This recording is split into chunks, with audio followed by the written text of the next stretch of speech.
How to fix app package not supported for installation. Hello everyone, welcome back to my channel. Today in this instructional video, I'm going to talk about how can you fix this app package is not supported for the installation by the app installer because it uses certain restrict. In certain situations, you may encounter this problem while attempting to install an Apex bundle package.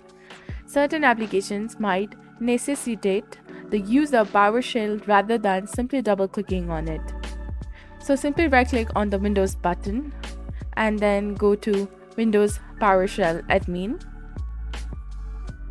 After that, navigate to the Downloads folder by typing on this command and then installing the application using the Add Apex Package commandlet.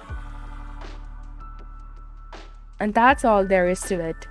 So this is basically on how to fix the Apex pack not supported for installation by the app installer. If you found this video helpful, do not forget to like, comment, share, and subscribe to the channel for more amazing contents. Thank you. See you in the next video.